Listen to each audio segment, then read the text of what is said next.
A lot of birthdays today. Radhe Radhe. Good morning, good evening, everyone. A very warm welcome to today's edition of Daily Wisdom from Bhagavad Gita. It's always good to be back after a little bit of a break, and I hope the feeling is mutual. So let's get started with our session today. I'm going to share my screen and we will get underway. Just give me a sec.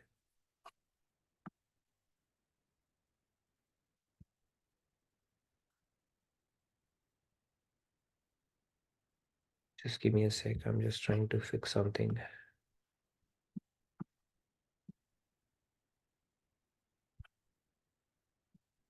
Share it again.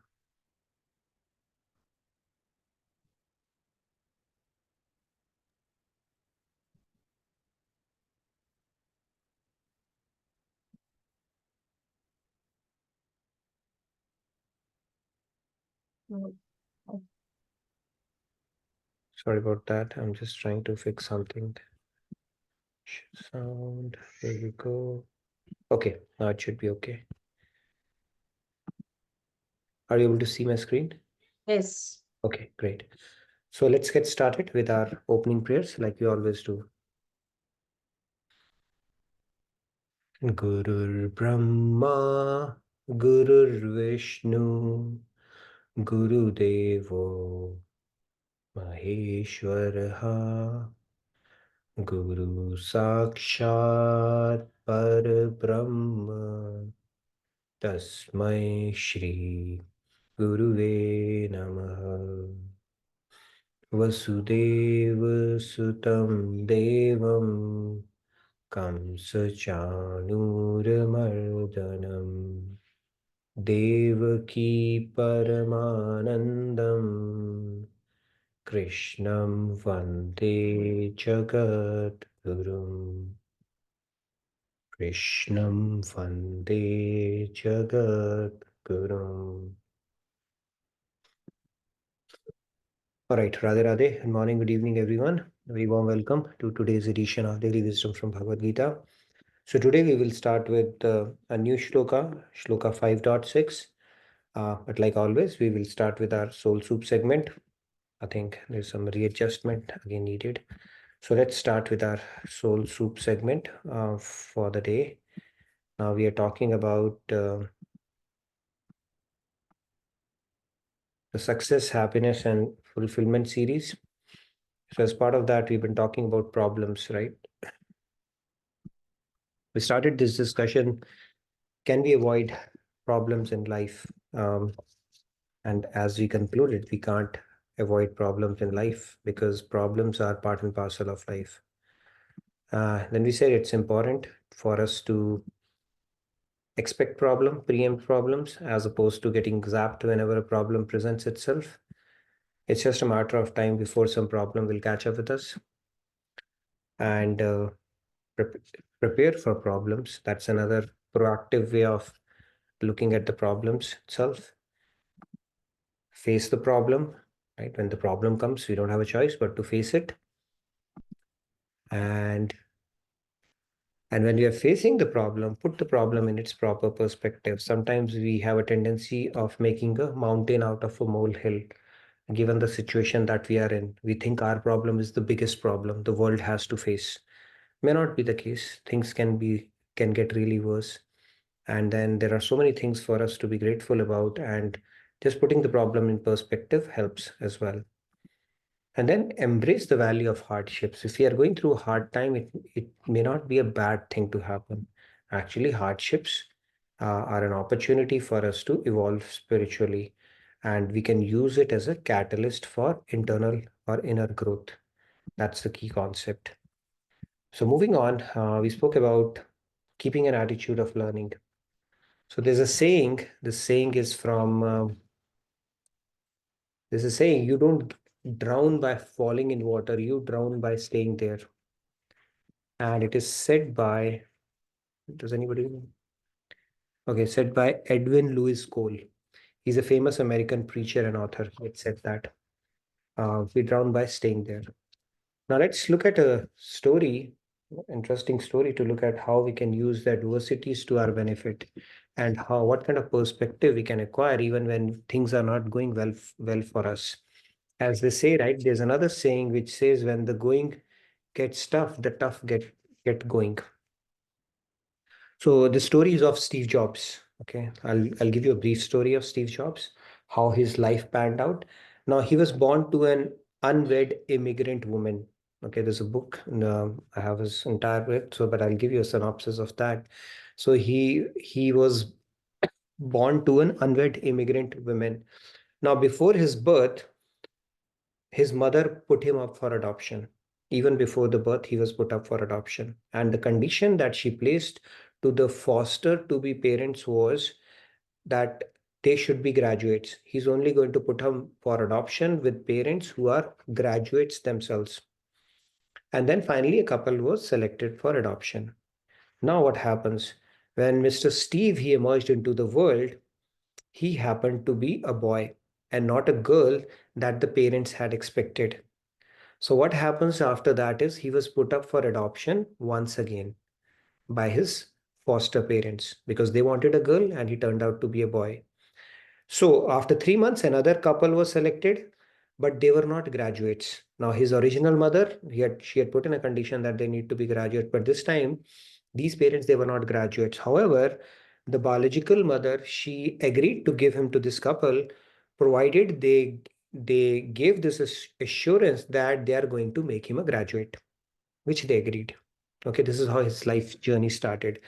Now, Steve's foster parents, they were poor and they were poor, but they stuck to their word. They said, all right, we had given this word to the biological mother, so we are going to make him a graduate. So they enrolled him in a Reed College in Portland, Oregon.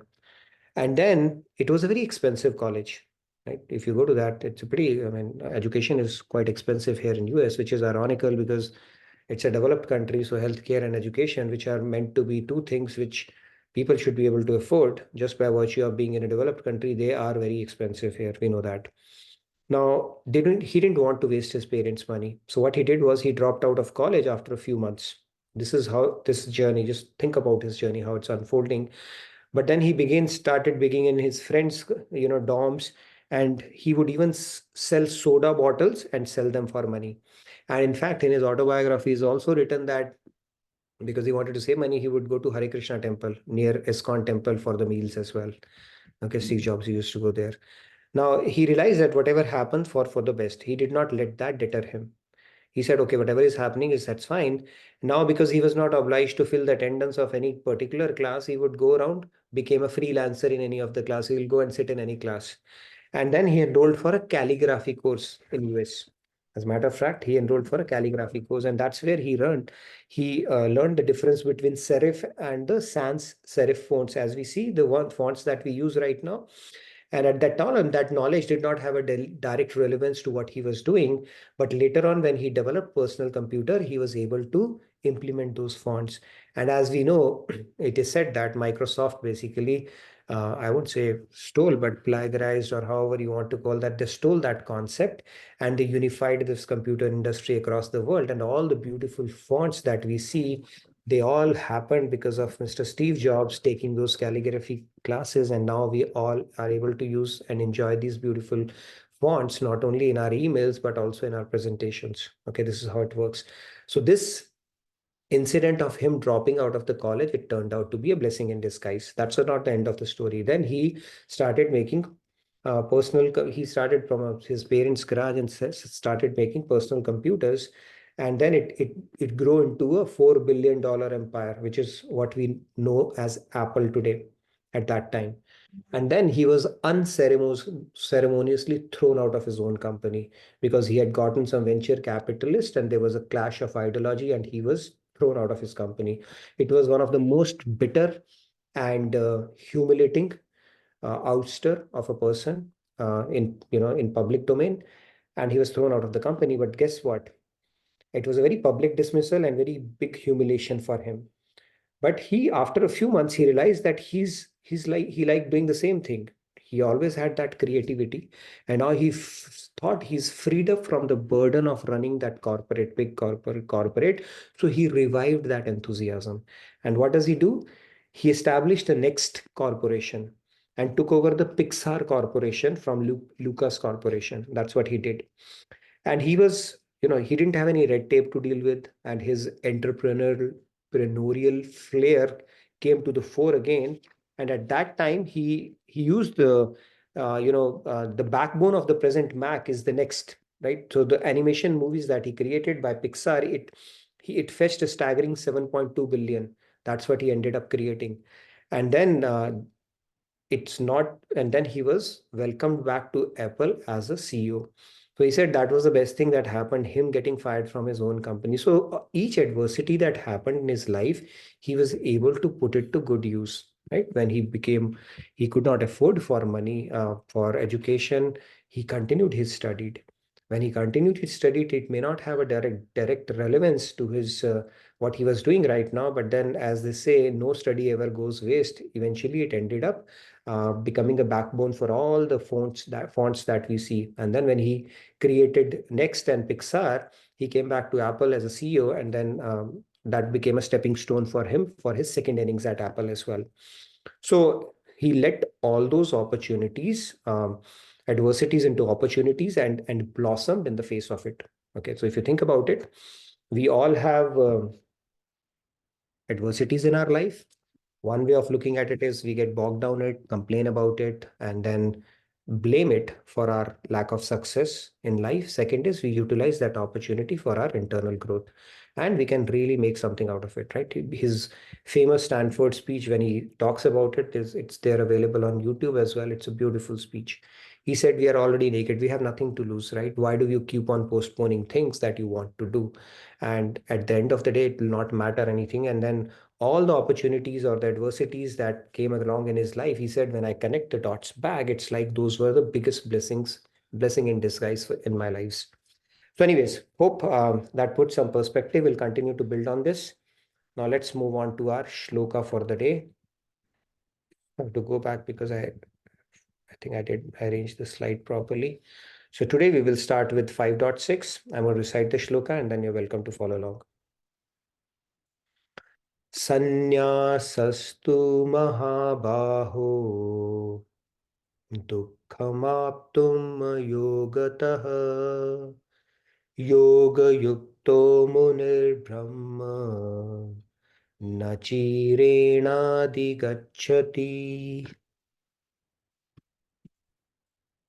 Okay, let's take a few hands.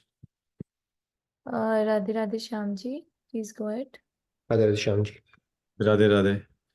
Sannyasasthu mahabaho dukham aptom yogatah yoga yukto munir brahma nachirenadi gacchati. Radhe Radhe. Radhe Radhe. Very nice. Thank you, Shyamji. Lakshmi ji, Radhe Radhe. Radhe Radhe everyone. Sannyasasthu mahabaho dukkam aptum ayogatah yoga yukto munir brahma nachirenadika gacchati. Radhe Radhe, thank you. Thank you. Pragi ji, Radhe Radhe. Yeah, thank you, Radhe Radhe. Sanyasastu mahabaho dukham aptuma yogatah yoga yukto munir brahma nachirani adigachati. Sorry, I misspelled. No worries. Very nice. Thank you, Pragi ji. Let's take remaining hands too. Keshav ji, Radhe Radhe. Radhe Radhe. Radhe Radhe, Keshav ji. संन्यासस्तु महाबाहो दुःखम आप्तुम योगतः योग युक्तो मुनिर्ब्रह्मा न चिरणादि गच्छति. Radhe Radhe. Radhe Radhe, Keshav ji. Riya ji, Radhe Radhe. Radhe Radhe. Sannyasasthu mahabaho dukkam aptum ayogatah yoga yukto munir brahma nachirena Shri रम्या जी राधे राधे। राधे राधे। सन्न्यासास्तु महाबाहो दुःखमाप्तुम् अयोगतः योगयुक्तो मुनिर्ब्रह्मा न चिरेणाधिगच्छति। Thank you. Radhe Radhe. Payal ji Radhe Radhe. Radhe Radhe.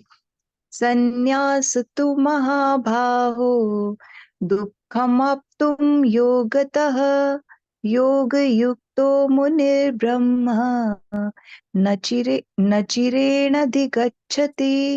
Radhe Radhe. Radhe Radhe. Thank you, Palji. Let's take the last two hands. Saji. Go ahead, Saji. हाँ राधे राधे तुषा जी और साजी जी। Hi, Radhe Radhe everyone. Radhe Saji. Sannyasatu mahabhaho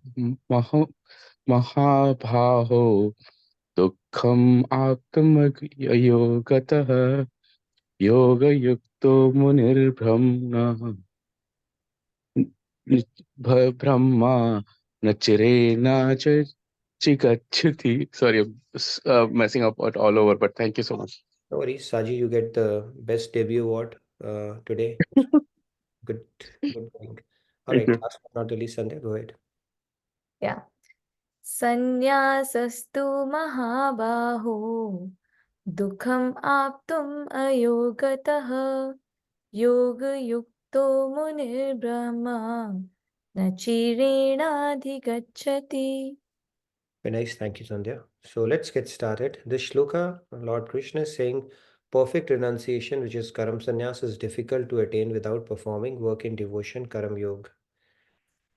So this topic of Karam Yoga, Karam Sannyas continues, right? We spoke about Karam Yoga, Karam Sannyas, both in differently, and then in the previous shloka said, one who truly understands it, both are same. And now he goes on to explain that Karam Sannyas is difficult to attain without performing Karam Yoga. Okay, that's another twist to the tale he's putting in, which we are going to talk about today. And then he says, O mighty armed Arjun, but the sage who is adept in Karam Yoga quickly attains the supreme. Now he's not even saying that, okay, without Karam Yoga, you cannot do Karam Sannyas, right? In a way, that is what the first line is suggesting, that in order for you to perfect your renunciation, it is difficult to attain without performing work in devotion. It's like to reach Karam Sannyas is difficult without having performed Karam Yoga. But then immediately he goes on to say, but sage who's adept in Karam Yoga quickly attains the supreme. He's not saying that you have to go to Karam Sannyas, right? So let's try to go deeper into the shloka. Over the next few sessions, we are going to get really deep into the shloka. So let's get started. Okay, Soul Soup, we have already done. Sorry about the misalignment of the slides today. Now let's get started. So here's a question. What's the question? Now, if a person is sick, is looking at, let's say, a chest X-ray, or for that matter, a layman, you tell him about a chest X-ray, it will not make any sense to him at all, right? If a doctor looks at it, then they can make out that, what it means. And especially if you are seeing certain clouds in that X-ray, that means the person might be suffering from tuberculosis. A regular person will not be able to make sense, right? A layman will not be able to understand that. Similarly, if you, let's say, you tell somebody about medulla oblongata, that, I remember it's biology. Now, if you tell them about medulla oblongata, they'll say, whoa, what is that, right? They'll say, what is that? What are you saying or meaning? Now, if someone understands that, they'll know that it is nothing but the continuation of our spinal cord within the skull, and which forms the lowest part of our brainstem and contains the control centers for heart and lungs, right? Which basically controls your activities such as heartbeat and respiration. So they will understand it, but a regular person or a layman will not understand it. So what you hear is capped by what you understand around it. It may not make sense at all, right? Complete sense at all. So same goes with our scriptures as well, Bhagavad Gita as well. If we simply focus on recitation or if we read it, it may not make sense, or we can derive a very limited meaning out of it, especially if we are not exposed to the deeper, more profound principles around it. And that can happen only when come in contact with a saint who has not only understand the theory part of it, but is practically realized as well. They are able to distill the extracts for us and present it in a way which can stick to us. Otherwise, some of this knowledge is pretty esoteric, and we'll try to either it will not make sense to us, or we will take an import based on our understanding, which might be dangerous as well. Okay. So that is where it has to be understood, formally acquired in a systematic manner. Otherwise, this knowledge can actually be pretty confusing as well if you're trying to go solo on that. Right? So many things would come across as an apparent contradiction, or it will not make sense because so many things are contextual. Even the word man that is used in Bhagavad Gita can be pretty contextual when it is being used for intellect, when for man, and even Atma for that matter. At places it means God, Paramatma as well. So it is very contextual there as well. So let's move on. So now the same thing, right? This confusion that we talk about can happen. Okay, which one? This guy is confused, Karam Yoga or Karam Sannyas. Which one? This confusion can be posed to person as well. And the previous shloka, Lord Krishna said, one who truly understands, they don't differentiate these two paths at all.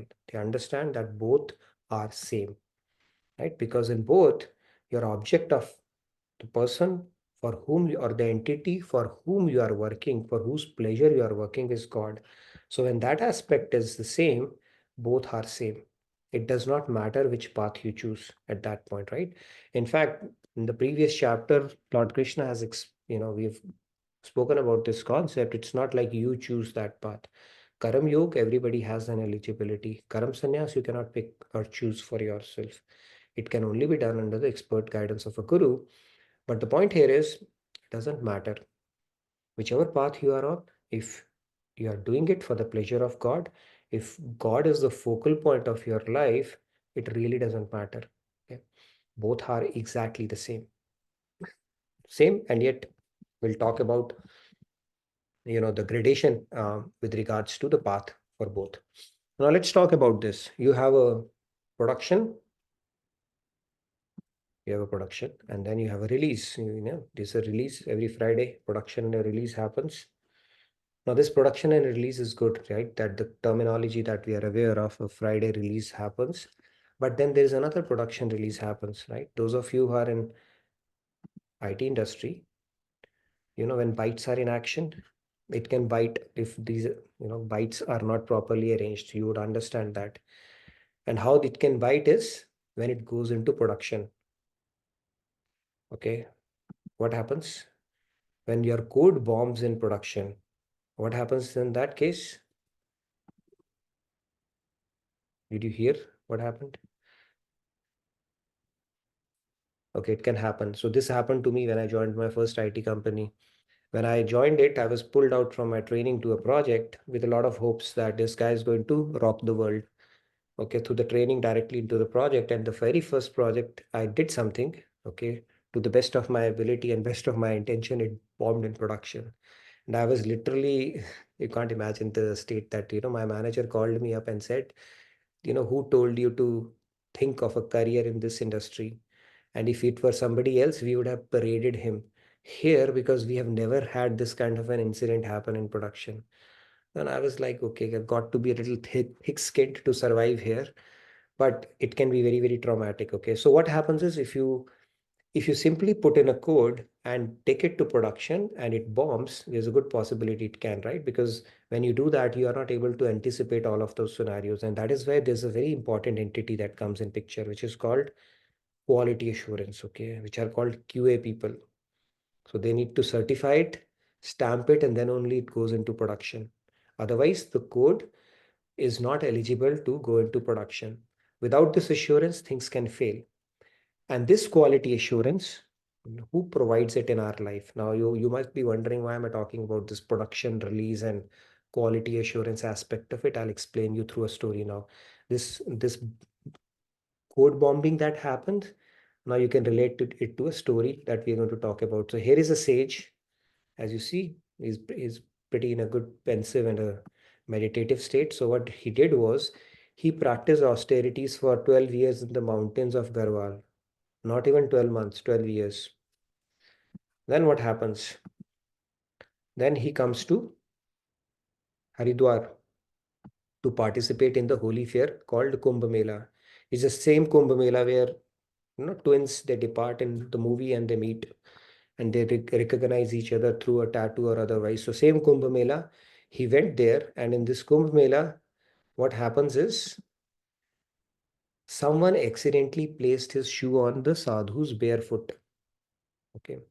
Now 12 years of austerities this sadhu has performed, and what happens is somebody puts a foot accidentally on him. And what happens? The sadhu, he was infuriated and screamed, "Are you blind? Can you not see where you are going?" And what happens here? Same thing, right? There was a blast. Now he's repenting for permitting anger to overcome him. Now think about it, 12 years of austerity, and in a flash it got washed away. One bout of anger, and it got washed away. So world is the arena where our renunciation gets tested. Okay, the quality assurance aspect of it, who does that? Either see, the world is going to help you, first of all, see yourself, right? It shows you the mirror what your frailties are, and it is going to test you how much renunciation, detachment you have developed. And that quality assurance aspect of it, right?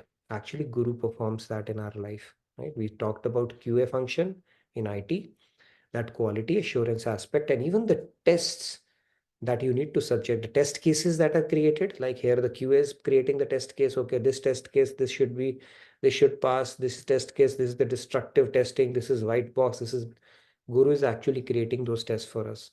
God has created test for us, and Guru also creates test for us. And that quality assurance aspect of it is provided by Guru only.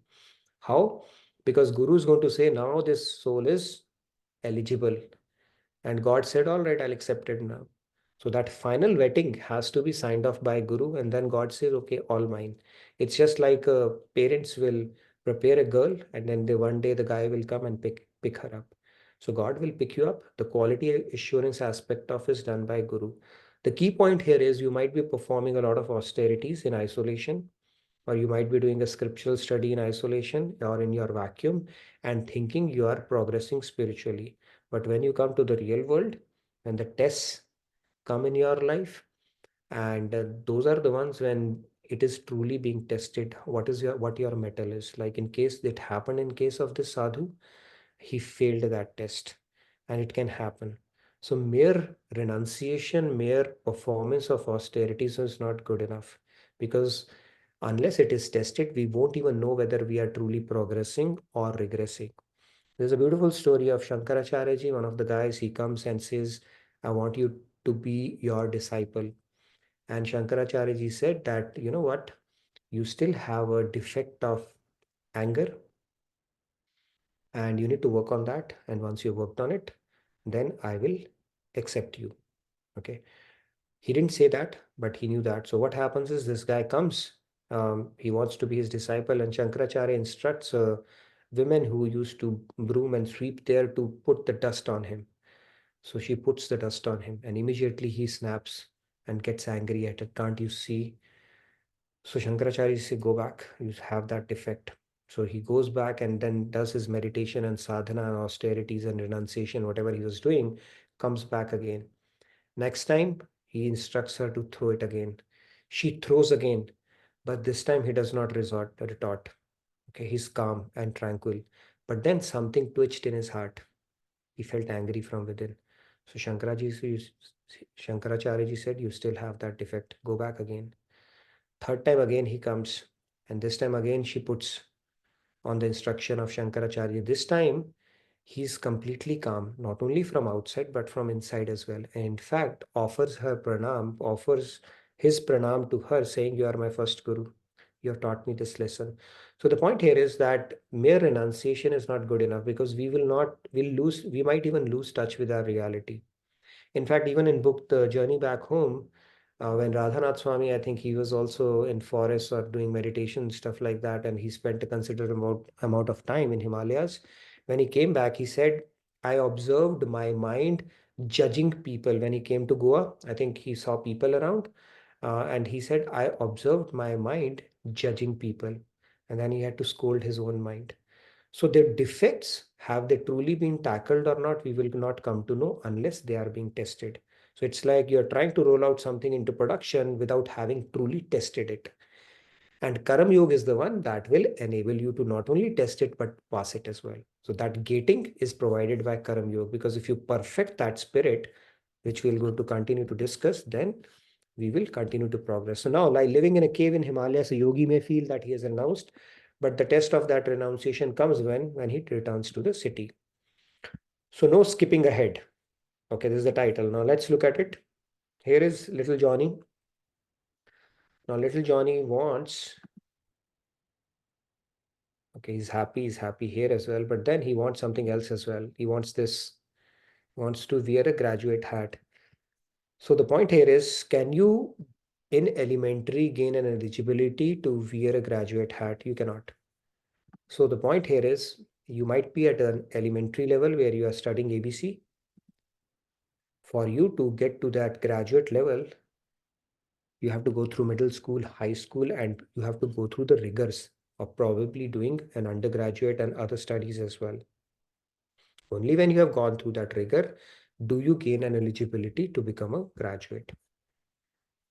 And in this particular shloka, Lord Krishna is saying, to achieve the qualification for sannyas, you must first perfect yourself through Karam Yoga. So if you look at these words, Dukkham aptum ayogata, without Karam Yoga, you can attain, without Karam Yoga, you attain distress. And Yoga Yukta means adept in Karam Yoga. Yoga is the inner connection with the Supreme. It's difficult to that inner union without first having done Karam Yoga. So the way I understand it is that people who are chosen ones, or who are the ones who are eligible to take on Karam Sannyas under the expert guidance of Guru, they would have done Karam Yoga at least to an advanced level in one of their previous lives, is how I interpret this shloka. Right? So if you look at it, it is like that you might have been perfected Karam Yoga, or maybe in the advanced stages of Karam Yoga, to be eligible for Karam Sannyas. Doesn't mean you have to take on Karam Sannyas. It's like not like you do Karam Yoga, perfect it, then become Karam Sannyasi, and then you attain God. No. If you perfect Karam Yoga, God may choose you. Basically, that might be your path to God realization. You don't have to necessarily go through the Karam Sannyas path, but for some it might be. I don't know what is that criteria God applies. For some, it might be like, if I look at Karam Yoga anyway, even a Karam Sannyasi has to do. But for some, I think to perfect their surrender, Karam Sannyas might be their chosen way. Maybe God decides that, or Guru decides that. But the point here is that regardless, you have to go through the Karam Yoga journey. So if you're on the path of Karam Yoga, we simply have to perfect it and deepen it. And then we leave it to God and Guru, whether in one of our lifetimes, do we have to be chosen, does our path have to be chosen as a Karam Sannyas or not? Doesn't matter actually. It may or may not. But Karam Yoga, perfection is one thing. And then there is a saying, I think Ramdas has written a book, who used to be, I think, Krishnadas Ramdas, one of them was a Harvard professor. In his book, he has written, when you think you have spiritually arrived, go and live with your family. You will get to know that, okay? Live with them for a few weeks and you'll understand how much spiritually progressed or regressed, or it will give you a reality touch around it. Okay, with that said, I'll take a quick pause. Any questions around what we've been talking about? We'll continue to build on this topic.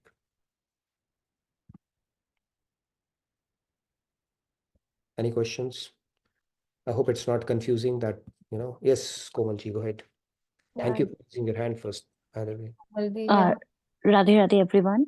So Yeah. Nitinji, when you talk about Karam Yogi and Karam Sannyasi, can we say that Swamiji was a Karam Yogi first and then he became a Karam Sannyasi? Because if you see that he also completed a graduation, post-graduation, right? Though even his mind was purely in God from the beginning.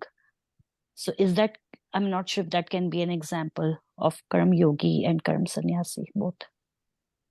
See, Karam Sannyasi also has to do Karam. There's an element of Karam Yoga regardless in our lives, right? But your question is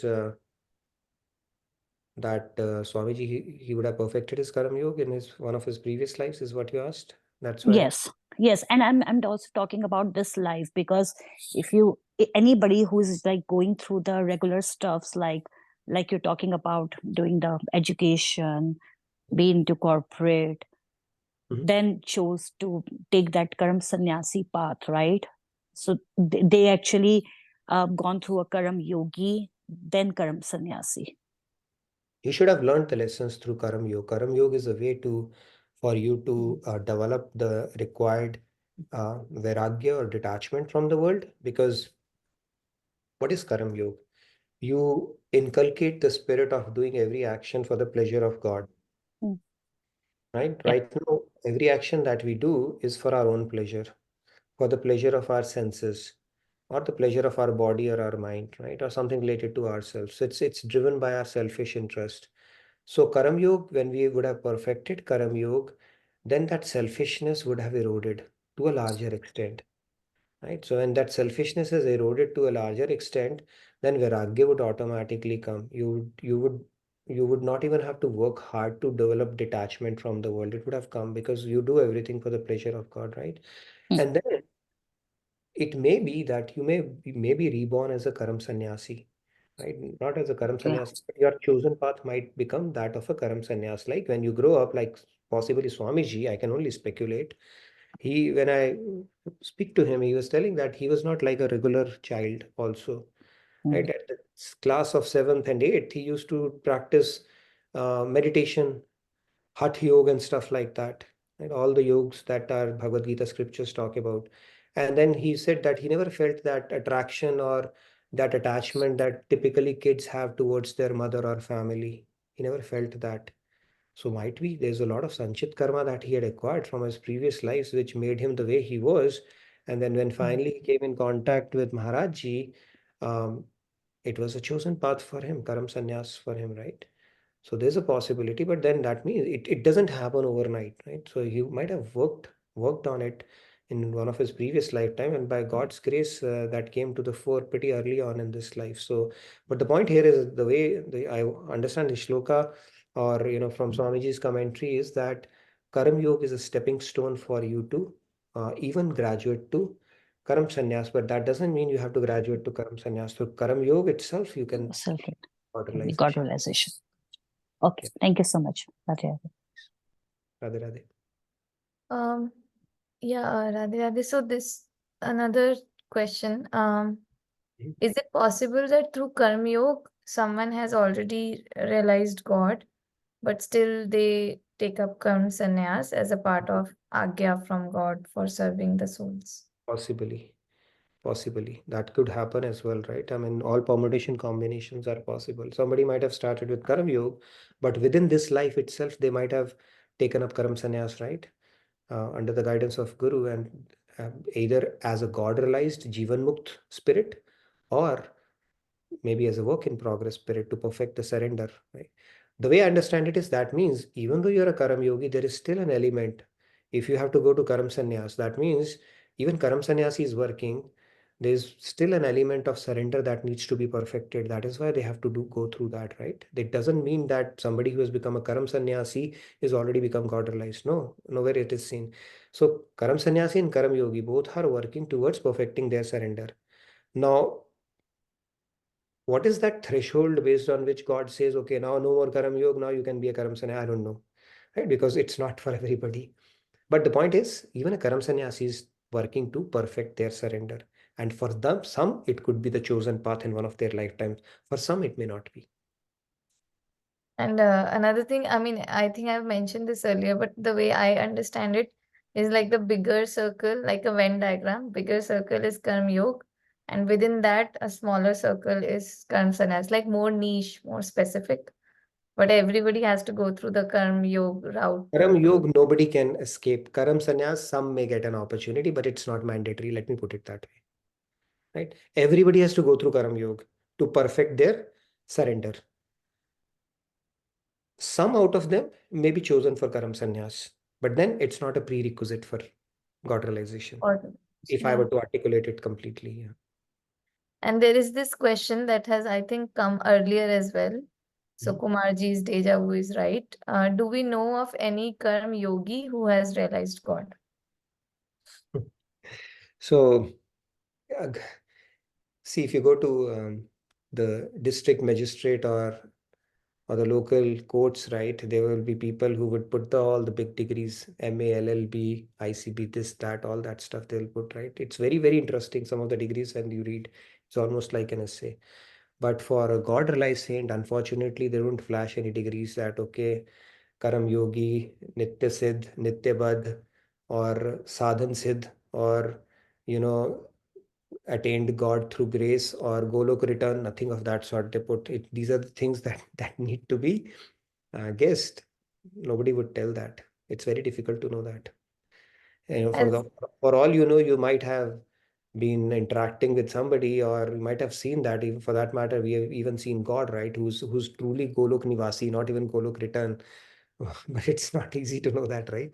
Because they will not tell those degrees. They will not carry those degrees along with them. So as part of guests, can we say like Sant Tukaram and Himanshuji saying Prahlad, and like we have they've been many. well documented, right? Anybody who's prefixed with Sant means saint. Sant and saint are both are same, right? So those are God realized souls, right? So if you look at Sant Tukaram, Sant Kabir, Surdas, Tulsidas, Valmiki ji, Guru Nanak Dev ji, they're all known saints. Mirabai, Anandamayi Ma, they are well documented as saints, right? So we can take their example: Prahlad, Ambrish, King Janak. Yeah. So our scriptures has references to that, but in contemporary world, in modern era, will we know that? There's no way to know that. It's only after the fact people would come to know, and then they would talk about it and write about it and do that. But during their lifetimes, it's very difficult to know that. It's very, very difficult to know that. Kumarji has a follow-up question. Were the saints Karm yogis or Karm sannyasis? Saints could be Karam yogis or Karam sannyasis, doesn't matter, right? Like saint is who is a saint? Saint is the one who has realized God. So if you look at some of them, like King Chanak, Ambrish, Prithu, Prahlad, they were all Karam yogis. And for some, they were completely Karam sannyasis. Like for example, all the Jagat Gurus that have come, um, Maharajji was an exception because probably he wanted to break the stereotype that somebody has to be a sannyasi or a grihast cannot be. So he broke that stereotype. But there are enough examples where it could be either, because in the previous shloka, Lord Krishna has said, right, both are same. One who truly understands it, he doesn't differentiate actually because their software is same.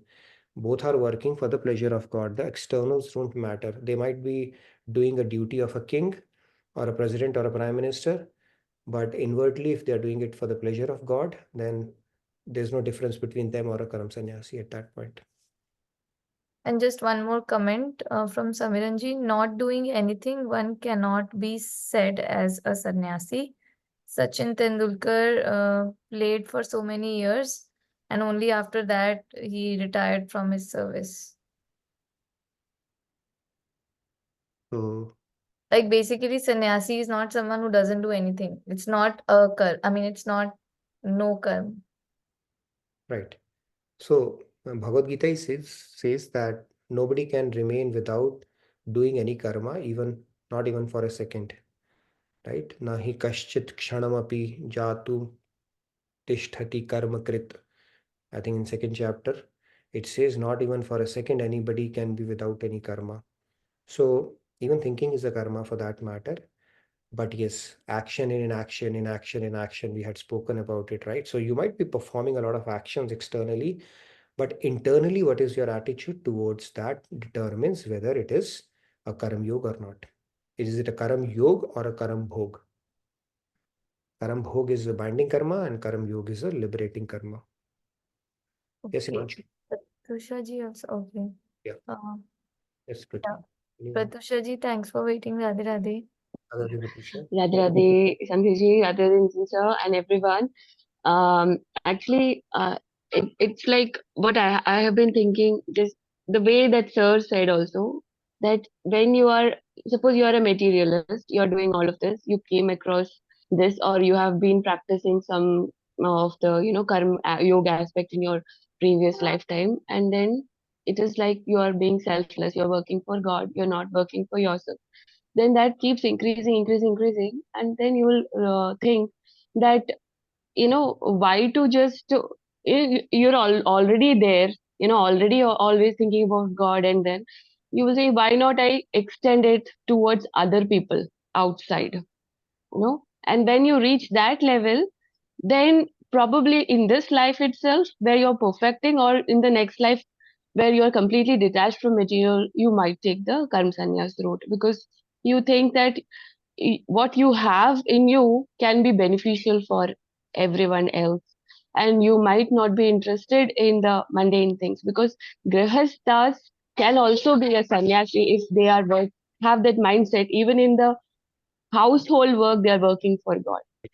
So that is why, when you are working, even or not only just mentally, even at physical level, you are given a child or whoever to be taken care of, everyone around you. If you have that mentality that I'm working for God, then that is karma sannyas itself. You don't have to wear any dress or orange, whatever, and go out. But if they have that strong pull that, yeah, they have it, that they want to do it, then I think then that becomes an external aspect, and they are not interested in just being limited to the house and they go out. True, very true. Is what I feel. Right. Swami Vivekananda had also said that nothing is secular, everything is devotional.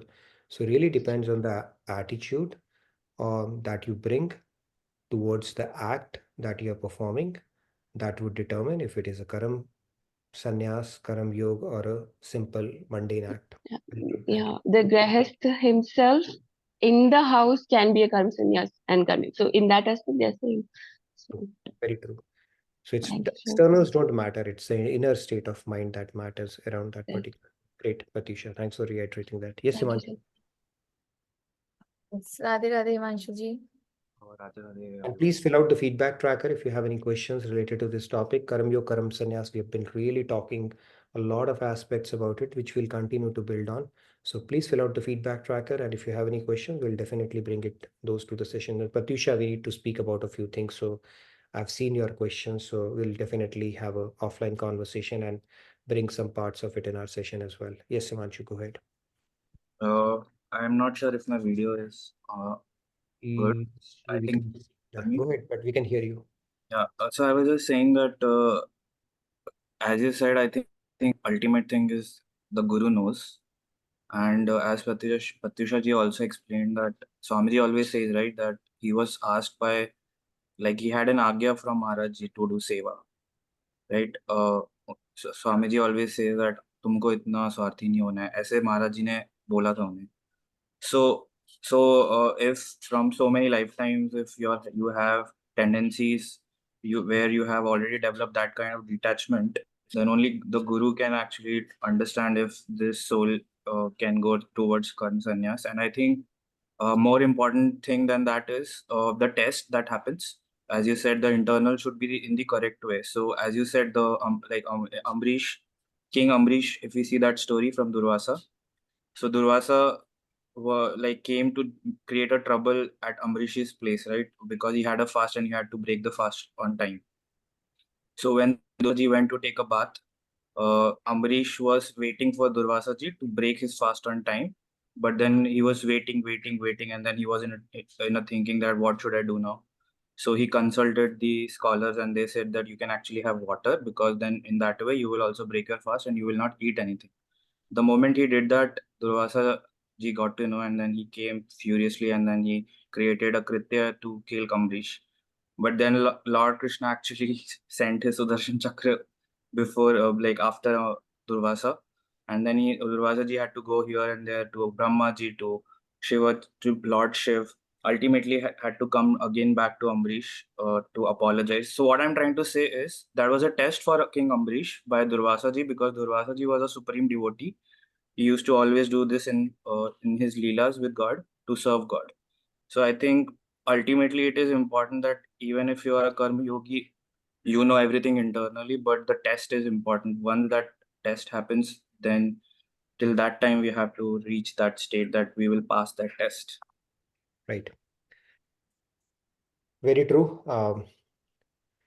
Yeah. So in Karam Yoga, our tests will keep on increasing, right? Even in material world, we are permitted to go to a higher grade only after we have cleared the test for that. And those tests will continue throughout when we embark upon the journey of Karam Yoga. And those tests will keep on getting harder as we go along, but we'll keep on getting the ability for that as well, right? With God's grace. So yes, it's the internal attitude that you carry in both. So technically both are same, but at the same time, there's a certain difference there as well, right? As you see in this shloka, that Karam Yoga is accessible for everyone and everybody has to do. Now, in the course of your journey of performing Karam Yoga and trying to perfect your surrender, God may choose you for Karam Sannyas in one of the lifetimes, or He may choose not to. Right? There are a lot of saints who come. Their purpose is only to come here, bhog their prarabdh, or simply immerse in devotion and then express purposes to move off after that. And some come just for the purpose of spreading the word of Hari, throughout the world. Some have that adesh or that instruction to spread the message of God, and some do not have that. So similarly, some people may continue to do Karam Yoga and some may not have that. Some may have to choose a path of Karam Sannyas, during the course of their the journey of surrender itself. So really depends. I mean, a lot of flavors are possible there. But the point is, Karam Yoga, you have to do regardless. Whether you get to do Karam Sannyas or not, leave it to God. We don't know. Maybe in one of our lifetimes, we may have to come as a Karam Sannyasi or we may not have to. It's not mandatory, basically. Okay, Yes. there is a comment and there is a question. Mhm. So there are two comments. Like one is from HRG, Ambarish being Karm Yogi and Durvasa was Karm Sannyasi. Rest we all know what happened. Mhm. And Payal D has sent a comment. Our Prime Minister Narendra Modi ji, we have a live example. Although he calls himself a Karm Yogi, but he is both, I guess. He renounced all his worldly relationships and widened his horizon and made entire country his family and working for the pleasure of God, also simultaneously serving his bigger purpose. His internal attitude is what makes a difference. Nice, Payalji. Very true. I mean, there could be people whom you may have a reason to believe that they are Karam Yogis. History books will tell it much more perfectly, but yes, he's certainly considered one of those. Bal Gangadhar Tilak was also considered one of those as well. If anything, I think you become one of favorites of Monica ji after the nice statement you gave about Mr. Modi ji. Okay. Yes. Any other thing? Yeah, there's a question from Arunji. Can you tell me in Karm Sannyas and Karm Yogi, the only difference is Karm Sannyas does not do social duty? Question mark. So any true sannyasi is a Karm Sannyasi? Again, question mark. Pratyusha ji was saying in Grihast also you can do Karm Sannyas or Karm Yoga. I did not understand that. And how can you be a Karm Sannyasi there? See, these are all blurring lines. I mean, rather than getting into too many of technicalities, Karam Sannyasi, if you go by the strict definition, what is a Karam Sannyasi? Who gives up? There are two kinds of duties, right? Duties at a bodily level and the duties at a spiritual soul level. So Karam Sannyasi is only aligning to the duties at the soul level.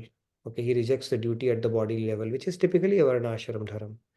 Right? If you think about it, now if I talk about Swamiji, does he not perform any social duties? Of course he does, as part of his occupation. I mean, although he's aligning completely to the purpose of his soul, that is serving Hari Guru, but in the process, he will end up doing a lot of social duties as well, even though he's not married. even though he doesn't have a family. Now, is all the JK people who are aligned to JK not his family? Yeah, in a way, they are family as well. So rather than going by strict definition, let's simply understand they're not truly into the model, what you call the template life model. Like, for example, they will marry, then they will have kids, and then they'll go through the Varnashram Dharam, all that stuff, then they'll have all that stuff. They've already passed that stage. They don't have to take on that baggage. They simply focus on doing the seva for Hari and Guru. In the process, they will end up doing a lot of Karam Yoga as well, right? Although they have not taken up the textbook social duties, such as taking care of their family and all that stuff, but they also have an extended family if you look at it that way. So nobody can actually cut out Karam Yoga from there, right? Even though they might be Karam Sannyasis. Now, from a householder standpoint, what is called a Karam Sannyas Sadhana, I'm talking Karam Sannyas Sadhana only, is when you lock yourself up in a room and doing a one-on-one with God. That is called Karam Sannyas Sadhana. Now, they are Karam Sannyasis. I mean, internally, both are same. So in what aspect we are saying they are different, right? Outwardly, they are taking care of their worldly duties. And for truly Karam Sannyasis, they don't even have to worry about that. They're just focusing on the serving God and Guru directly. So they are more semantics at this point, I would say. If you truly think about it, what counts truly from a scriptural standpoint and from our spiritual journey standpoint is our internal state of mind. And in both the cases, it is for the pleasure of God. So let's just leave it at that. Now, do we have to marry? Do we have to have a family? Do we have to do that?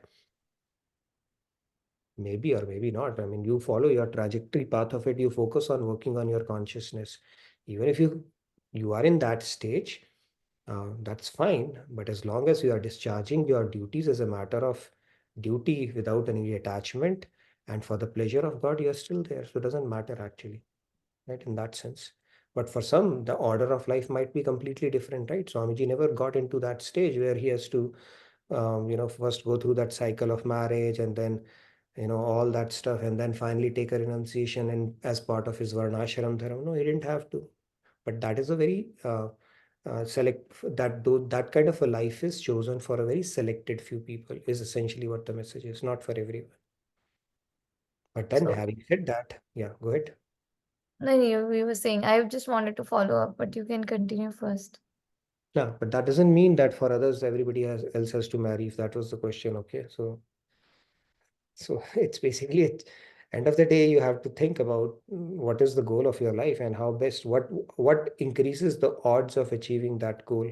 End of the day, oh, that is the only thing that matters. If you want to participate in the drama called life, so be it. You can continue to do that to the best of your ability, but with the right consciousness. That is also fine. If you choose not to, that is also fine. End of the day, we only have to decide, right, what is best for us. And in case of pure Karam Sannyas, we have to take expert guidance from Guru, where we absolve everything and dedicate our life only to Hari Guru Seva. That is where we need an expert guidance. The rest all is our personal call. So, so looks like based upon the entire discussion, like broadly people end up distinguishing these two categories based upon whether they are married or not, or whether they are leading a married life. Oversimplification, yeah. Yep. And second thing is, like larger level philosophical question, like why do we, I mean, if there is, it's just semantics and even the boundary lines are also blurry and it is only the internal state that matters and that way they are identical. So why do we really need to know about these two as different? Why do we need to know about these two as any different? I don't know. We can ask Lord Krishna, why did he introduce both of these, right? And then he's calling out Karam Yoga is the way to go. Okay, not the Karam Sannyas, because he probably knows that 90% or majority of the people will fit into the template life model. And that is why he's saying continue to do that, but purify your consciousness behind it. Or maybe, yeah, and I think I just got the thought that maybe many people, when they are into the beginning of spirituality, they just feel like leaving everything away and, so True. probably to deal with that sort of attitude, right? That True. this might. True. As we're going to discuss in coming session, that what did Arjun do? Arjun wanted to become a sannyasi, right? Mhm. What did Arjun do? What was he supposed to do? Before the battle, he was supposed to fight a battle. What did he do after listening to Bhagavad Gita from Lord Krishna? He still fought a battle. What changed? What changed is his attitude towards that battle. Nothing else changed. He was supposed to fight a battle. He fought a battle. And the second thing is it tackles the other part of the question as well, right? Which people don't understand. And ironically, most of the people who have not read Bhagavad Gita will come and give you this argument. Are you going to become a Baba by listening to Bhagavad Gita? Or spirituality is about becoming a sannyasi?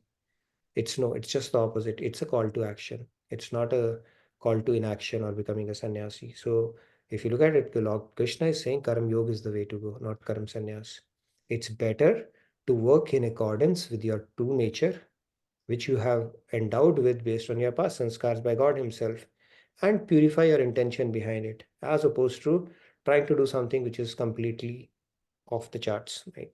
So Arjun wanted to become a sannyasi, but Lord Krishna said, you will, even if you go to forest, you will gather a few people and then start fighting wars because that is what your nature is.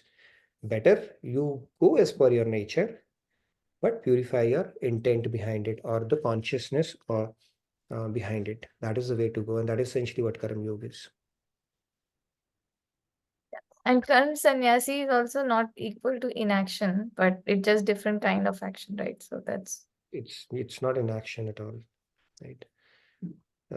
Inaction, there are two kinds. So one is a material inaction, one is a spiritual inaction, right? So inaction means even though you might be performing a lot of work, but it is not counting anything as an action from a God standpoint. That is a good inaction. But inaction born out of slothness and laziness and procrastination is strongly condemned by Lord Krishna.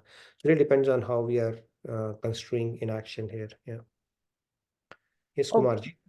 Kumarji, Radhe Radhe. And then we move to our next segment. Jai Shri Ram, Jai Hanuman. So I was trying to entice some people into coming into the Bhagavad Gita sessions. So this was entice. Yeah, this was during Navaratri. I had my set of friends whose kids and my kids used to play together. So that's how we formed that group. And they were like, once I said Bhagavad Gita, I don't know what triggered. They started laughing at me. They were just laughing at me, and I'm like, I didn't say any joke here. And they said, are you retired? I said, no. And one guy said, are you a sannyasi? I'm like, what kind of talk is that? It's like so not understanding the whole concept. So that was really funny. But then I immediately realized that I was talking to people who not only will not understand, they might, it might be, they might talk something wrong. So I said, I withdrew and then stopped talking. But anyways, so sannyasi, I think, why it's being said is, many people who go through a lot of trouble could say, you know what, I hate all these things. I want to become a sannyasi. I don't want any of these things. But has to be taken with great care, because once you become a sannyasi, out of the wrong thought, it's very difficult to come back into the world, because you might leave a job and go, you might not get the job back, probably you might get another job, but people will not trust you again. They'll say, you know what, this guy became a sannyasi and he's come back, so who knows, he'll go back again or something like that. So I think that's where the caution is given, I think, and to really, for a true guru to kind of see whether that person is ready for it. Understood. And more than that, when people turn their back towards the world just because they find it very, very troublesome, then that is a detachment from the misery. That's not a detachment from the world, right? It's like you don't like that misery, and that's why you're turning your back towards your responsibilities. Then when you get into the spiritual path and you face miseries there, you will turn your back from there as well. And that is why scriptures tell us that the true detachment is when you have this firm conviction in your head that there is neither happiness nor misery in this world. If you turn your back and take on spirituality as a rebound to your material life because you are not getting the happiness that you thought you would get in your material life, that's not the right detachment. Now you're detached to the misery or the hardship that you're facing in your material life, not to the world itself. So that is called Falgu Vairagya that we have spoken about. That's not the right way of taking that. So even, forget about the credibility part of it, that materially people will not trust you. It's spiritually, it's a very, very dangerous thing to do, because you are putting your journey at risk if you do it that way, because you don't have And we might not trust ourselves either. it's not a proper understanding. Turning your back towards the world and taking on sannyas as a refuge. So yeah. Okay, Pratyush, Keshavji, and then we'll come back to Pratyusha, and then we can move to our devotional segment. Radhe Radhe Keshav ji. Radhe Radhe. Radhe. Sannyas. What is sannyas? This shloka has been repeated in chapter 18. When Arjun asked, Sannyas, explain me. Because even Arjun could not understand the sannyas. And earlier I heard some lady saying sannyas not wearing bhagwe kapde. She is 100% right. I appreciate her. Sannyas is you have to do every single thing in family life. And renouncing ownership of doing is sannyas. Sannyas is not that I'll not do this and I'll not do that. No. We have to do each and every single thing in the world. And family life is not easy life. Oh man, come on. Even I tell you, even the first shloka of Bhagavad Gita has not been explained properly. If you go deeper in even the first shloka, it made me grow up. So sannyas is we have to do, then ownership of doing is sannyas.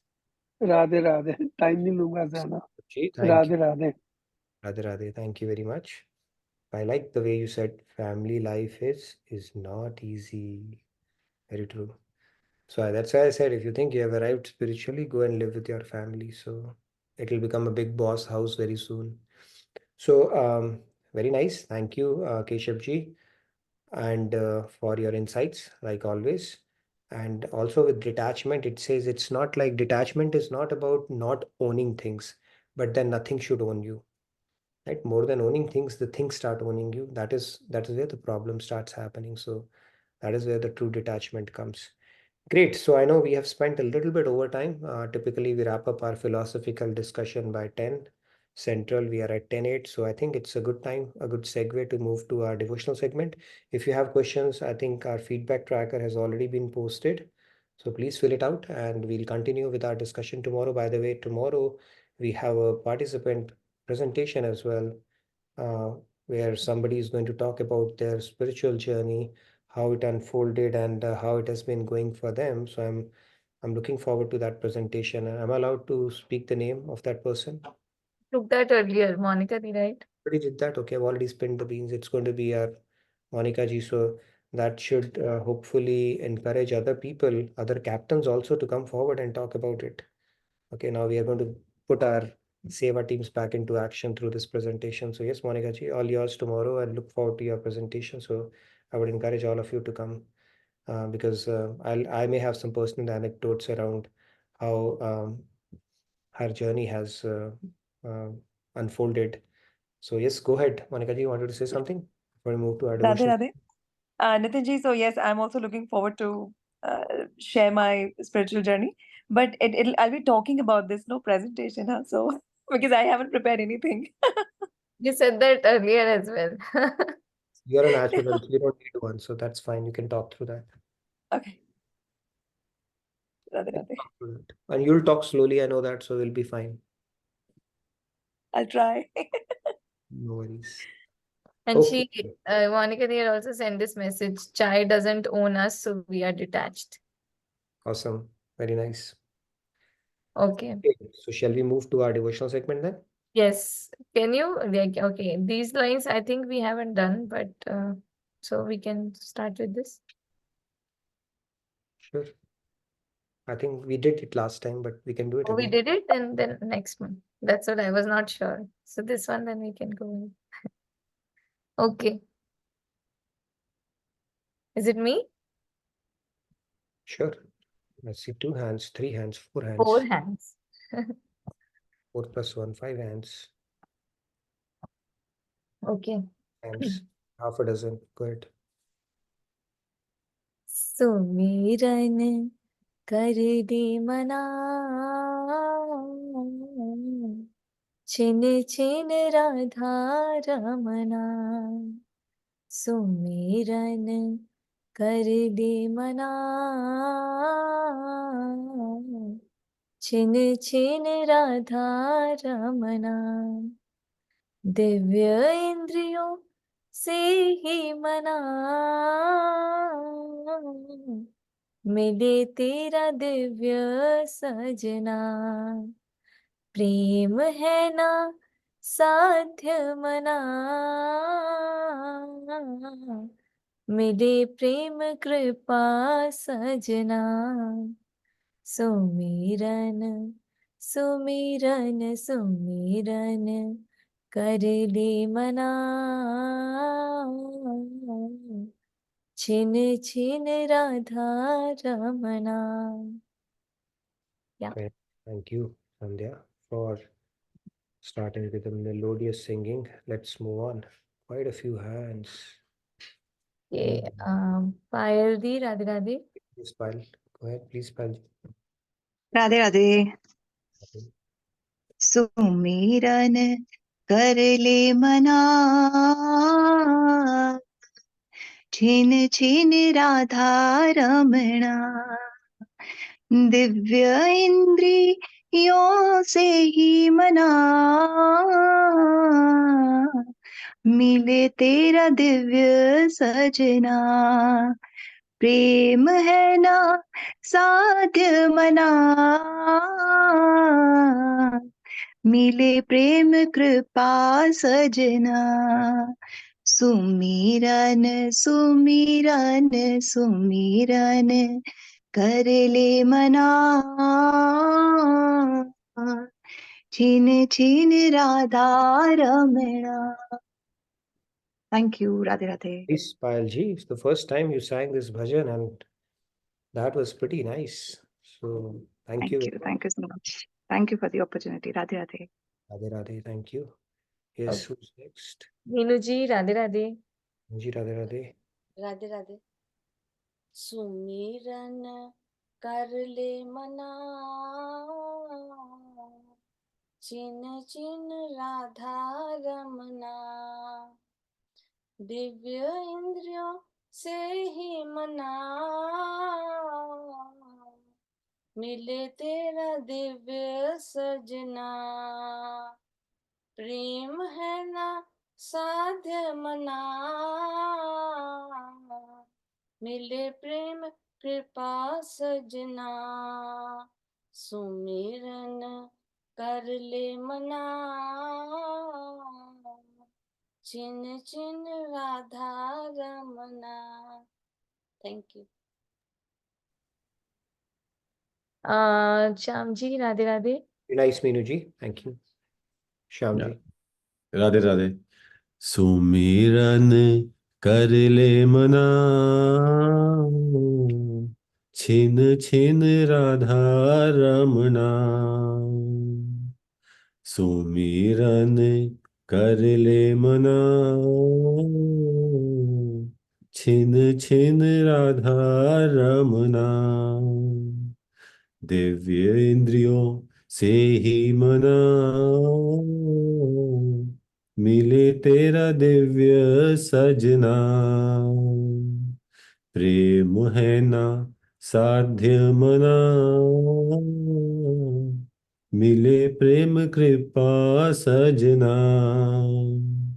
सुमिरन सुमरन सुमिरन कर ले मना छिन छिन Radha Ramana. Very nice. Radhe Radhe Radhe Radhe Radhe Radhe Radhe Radhe Radhe Radhe Radhe Radhe. Thank you so much. Thank you, Shyamji. Very nice, as always. I see Kavita also is turned on her camera. I'm glad the winters are over. Yes, Dineshji. Radhe Radhe Dinesh ji. सुमिरन कर ले मना छिन छिन राधा रमणा दिव्य इंद्रियों से ही मना मिले तेरा दिव्य सजना प्रेम है न साध्य मना मिले प्रेम कृपा सजना सुमिरन सुमिरन कर ले मना छीन छीन Radha Ramana. Very nice, Radhe Radhe. Dineshji. Radhe Radhe. Thank you. All right, we have three more. Okay, let's quickly take the remaining hands as well. Yes, Swati ji. Radhe Radhe. Radhe Radhe, Swati ji. Yeah, Radhe Radhe. सुमिरन कर ले मना छिन छिन राधा रमना दिव्य इंद्रियों से ही मना